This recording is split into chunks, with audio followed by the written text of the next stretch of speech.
میاں حضور کے پاس پہلی مرتبہ کیسے آئے، میاں حضور کے بارے میں کیسے پتہ چلا، اس بارے میں تھوڑا سا بتائیں۔ ٹھیک ٹھاک منافع ہے، سب چیز ہے، لیکن ایک دم جب سیزن کا اینڈ ہوتا ہے تو ہم دیکھتے ہیں، جب میں نے دیکھا تو کچھ بھی نہیں ہے بھئی، اتنا کروڑ کا بزنس اور پرافٹ بھی، سب چیز بھی کہاں گیا تھے، کون سے انہوں نے ملایا، کیس انہوں نے اپنے ہاتھ میں لیا۔ تو میرا سسٹم اپ ڈاؤن ہو رہا تھا اس ٹائم، میں پریشان تھا کہ پہلے والا معاملہ جو ہے تو وہ چل رہا تھا سلسلہ، دوسرا یہ وہ کب بالکل بیٹھ گیا، زیرو ہو گیا، ختم ہو گیا معاملہ سارا بالکل۔ کراچی تو اتنا بھی تو اتنا سلسلہ ہوا کہ گھر کی چیزیں بیچ کے میں پھر کراچی آتا تھا، فریج پڑی ہوئی دیکھا بھی اس کو بیچ دیا، بھی کراچی جانا ہے۔ بتائیے کہ میاں حضور کی وہ کون سی بات یا کون سی ایسی ادا تھی جس نے آپ کو سب سے زیادہ متاثر کیا؟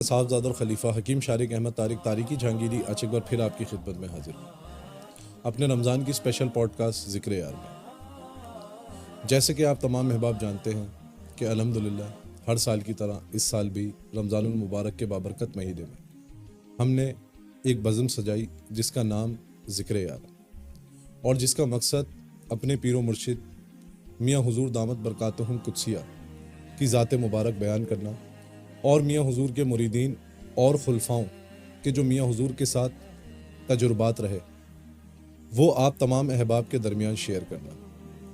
اسی طریقے سے جیسے کہ آپ تمام احباب جانتے ہیں کہ روز مرہ کی صورت میں ہمارے اس بزم میں میاں حضور کے ایک نئے مرید، ایک نئے خلفہ کی آمد ہوتی ہے۔ اسی طرح آج ہمارے ساتھ جو میاں حضور کے خلیفہ موجود ہیں، یہ خصوصی طور پر کوئٹہ سے کراچی آئے ہیں خاص اس پوڈ کاسٹ کے لیے، اور آپ میاں حضور کے خلیفہ ہیں اور الحمدللہ کوئٹہ میں بہت زیادہ ایکٹیو رہتے ہیں، سلسلے کی ترویج و اشاعت کے لیے میاں حضور سے بہت محبت فرماتے ہیں۔ آج جو ہمارے مہمان ہمارے درمیان موجود ہیں، آپ کا نام ہے شاہ مراد تاریکی، اور آپ کوئٹہ سے آئے ہیں، میاں حضور کے خلیفہ ہیں۔ آئیے آپ کی طرف چلتے ہیں، آپ کا زیادہ وقت نہ لیتے ہوئے آج جانیں گے شاہ مراد بھائی کی زندگی، شاہ مراد بھائی کی صحبت جو کہ میاں حضور کی صحبت میں گزری، میاں حضور کی تعلیم و تربیت کا حصہ رہے، ان تمام ایام کے ان کے تجربات جانیں گے، اور انہوں نے میاں حضور کی تعلیم و تربیت سے کیا سیکھا، کس پیغام کو زیادہ سے زیادہ انہوں نے آگے بڑھایا، اور کس طریقے سے سلسلے کی ترویج و اشاعت کر رہے ہیں۔ السلام علیکم۔ وعلیکم السلام۔ سب سے پہلے تو شاہ مراد بھائی آپ کا بہت شکریہ، آپ کوئٹہ سے خاص اس پوڈ کاسٹ کے لیے تشریف لائے۔ شاہ مراد بھائی سب سے پہلے یہ بتائیے کہ طبیعت اور مزاج کیسے ہیں؟ الحمدللہ اللہ کا کرم ہے، میاں حضور کی نظر عنایت ہے، اور آپ کا بہت بہت شکریہ کہ آپ نے ہمیں یاد فرمایا، جیسے ہی آپ کا حکم ملا پہلی فرصت میں ہم چلے آئے۔ جزاک اللہ خیرہ، یہ آپ پیر بھائیوں کی محبت ہے الحمدللہ۔ اچھا شاہ مراد بھائی، یہ پہلا سوال جو ہے وہ ہم اس پیر بھائی کے ساتھ کرتے ہیں جو نئے نئے اس پوڈ کاسٹ کا حصہ بنتے ہیں، کہ میاں حضور تک آپ کیسے پہنچے، میاں حضور کے پاس پہلی مرتبہ کیسے آئے، میاں حضور کے بارے میں کیسے پتہ چلا، اس بارے میں تھوڑا سا بتائیں۔ وہ اصل میں یہ تھا، میں ان دنوں ہوتا تھا سبی میں، میرا اپنا تھوڑا سسٹم تھا کاروبار کا، پہلے کسی فیکٹری میں مینیجر تھا، اکاؤنٹس کے شعبے میں میرا وہ تھا تجربہ۔ وہ فیکٹری بند ہو گئی تو میں نے اپنا کاروبار اسٹارٹ کیا، وہ کاروبار ماں باپ کی دعا سے الحمدللہ بہت جلدی گرو کر گیا، اور ایک سسٹم، نام، ایک اعتماد بن گیا۔ تو اس میں جب کاروبار کر رہے ہوتے ہیں تو بندے کو اندازہ ہوتا ہے کہ اس میں آپ کو کیا بینیفٹ مل رہا ہے یا نہیں مل رہا. تو اس وقت یہی نظر آ رہا تھا کہ اچھا جا رہا ہے, ٹھیک ٹھاک منافع ہے, سب چیز ہے. لیکن ایک دم جب سیزن کا اینڈ ہوتا ہے تو ہم دیکھتے ہیں, جب میں نے دیکھا تو کچھ بھی نہیں ہے بھئی. اتنا کروڑ کا بزنس اور پرافٹ بھی, سب چیز بھی کہاں گیا, کوئی سمجھ نہیں آئی. ہم نے پھر نئے سیزن سے دوبارہ سٹارٹ کیا اللہ کا نام لے کے, تو اس میں بھی اسی طرح اچھا گرو کیا. جب ہم نے پیچھے دیکھا کچھ بھی نہیں ہے, کہاں گیا معاملہ, یہ منافع Profit کہاں کہاں گیا, گئے؟ پرافٹ, پیسے, بلکہ اپنے ساتھ دوسروں کے بھی ڈوب گئے. ہم نے چھوڑ دیا تو والد محترم نے کہا کہ بھائی اب یہاں سے کچھ کر جاؤ. میں کوئٹہ آ گیا. یہاں پھر کسی فیکٹری میں اسی طرح میرا جو تجربہ تھا اکاؤنٹس کا, اس میں میں نے جاب کر لی. تو وہاں میں 6-8 مہینے کام کیا. دوبارہ میرا جو وہ سسٹم تھا کاروبار کا وہ بحال ہو گیا. بحال ہو گیا. میں کرتا تھا گندم کا لین دین, وہ بھی ایک دم گرو کر گیا, ٹھیک ٹھاک سسٹم ہو گیا. وہ پچھلے سے کئی گنا بہتر تھا. اس میں وہ چلتے چلتے پھر دیکھا کچھ بھی نہیں ہے, ایک دم زمین پہ. پھر اس کو اٹھایا, پھر یہ اپ ڈاؤن ہوتا رہا. میں کافی پریشان تھا اس دوران. میں کئی عاملوں کے پاس, پیروں کے پاس بھی میں گیا, لیکن کوئی خاص وہ نہیں ہوئی. تو ہمارے سیفلا بھائی ہیں, ہمارے استاد بھی ہیں علامہ سیفلا صاحب, تو کسی کے تھرو ان سے ملاقات ہوئی. انہوں نے سٹارٹ کیا معاملہ. تو میں کیونکہ تنگ بہت کرتا تھا ان دونوں عنایت بھائی میاں حضور کے جو سینئر خلیفہ ہیں علامہ عنایت اللہ صاحب, وہ کوئٹہ آئے ہوئے تھے. تو ان سے انہوں نے ملایا, کیس انہوں نے اپنے ہاتھ میں لیا. تو میرا سسٹم اپ ڈاؤن ہو رہا تھا اس ٹائم. میں پریشان تھا کہ پہلے والا معاملہ جو ہے, ان کو بھی میں نے تنگ کرنا شروع کیا. انہوں نے کہا یار آپ ایسے کرو, آپ آ جاؤ کراچی, میاں حضور کے بارگاہ میں آپ کو پیش کرتا ہوں. تو اسی طرح میں کراچی آ گیا. تو انہوں نے اپنے بائک پہ یہاں لے آئی, مطلب پیچھے میاں حضور جو کمرے میں جو نشست فرماتے تھے. نشست فرماتے, لیکن باہر آتے تھے, اچھا ملاقات کرتے تھے. تو انہوں نے اچھا ٹائم دیا, دیکھا, توجہ فرمایا. پھر اگلے دن بلایا, اگلے دن بھی گئے. اسی طرح سلسلہ شروع ہوا آنے جانے کا. پھر ہر 2 مہینے 3 مہینے بعد بے چینی ایک مجھے ہی نہیں سمجھ جاتی تھی کہ کیوں ہو رہی ہے, کہ بھائی کراچی جانا ہے. اچھا, کام کاروبار اس وقت اس بحال وقت ہوا؟ بھی بحال تھا, ہلکا پھلکا چل رہا تھا, لیکن وہ اپ ڈاؤن تھا اسی سلسلے. تو یہ تمام چیزیں بعد میں سمجھ آئیں کہ یہ کیوں ہو رہا تھا, کیا وجہ تھی؟ کیا وجہ تھی. تو وہ چل رہا تھا سلسلہ. دوسرا یہ وہ کب بالکل بیٹھ گیا, زیرو ہو گیا, ختم ہو گیا معاملہ سارا بالکل. تو اتنا بھی نہیں ہوتا تھا کہ کرایہ کوئی ایسا سبب بنے کہ میں کراچی آؤں. بس فون پہ میاں حضور سے رابطہ رہتا تھا. بس میری خوش نصیبی تھی اور میاں حضور کی خصوصی توجہ تھی کہ جس وقت بھی میں کال کرتا تھا, دن میں 3 بجے 4 بجے بات ہو جاتی تھی, یا رات کو 2 بجے میسج کرتا تھا, جواب آ جاتا تھا. تو میں نے کہا جاؤں کراچی. تو اتنا سلسلہ ہوا کہ گھر کی چیزیں بیچ کے میں پھر کراچی آتا تھا. فریج پڑی ہوئی دیکھا بھی, اس کو بیچ دیا, بھی کراچی جانا ہے. گیزر ہے کوئی بھی, وہ بھی میں نے ختم کر دیا. تو آنا جہاں جب آتا تھا میاں حضور کے پاس, عجیب سا ایک سکون, ایک راحت ملتی تھی. صرف اس کے لیے میں آتا تھا. میں نے کہا کبھی نہ کوئی تو سسٹم بنے گا. میاں حضور تبکی دیتے تھے, کچھ نہیں ہوگا, ٹھیک ہو جائے. میں نے کہا کروڑوں کے نیچے آ گیا ہوں, کہتے کوئی بات نہیں, سب ٹھیک ہو جائے گا. بس ان کی تسلی ہی ہمارے لیے ہوتی. بس یہ سلسلہ چلتا رہا, آتا گیا. پھر کسی کو بھی آنا ہوتا تھا کراچی تو مجھے کہتا تھا کہ آپ میرے ساتھ چلو. میرے ساتھ اسباب ہوتے ہی نہیں تھے ویسے, کہ چلو اسی بہانے میاں کا دیدار کریں. یوں سلسلہ چلتا رہا. پھر میں نے ان کو کہا, عنایت بھائی کو بھی, سیفلا بھائی کو بھی, مجھے بھی اس فیلڈ میں لے لیں. کیونکہ میں دیکھتا تھا ان کو نا, میں نے کہا چلو اس میں دنیا بھی دین میں. اس وقت یہ روحانیت سلسلہ بھی ذہن میں نہیں تھا, کچھ نہیں پتا تھا. ہاں کچھ نہیں پتا تھا. تو انہوں نے کہا ٹھیک ہے. پہلے تو وہ آج کل کرتے رہے, بعد میں کہیں سیفلا بھائی نے کہا بیٹھو. پھر انہوں نے ایک عمل دیا, وہ میں نے کیا. مطلب میاں کے پاس میں متواتر آتا جاتا تھا.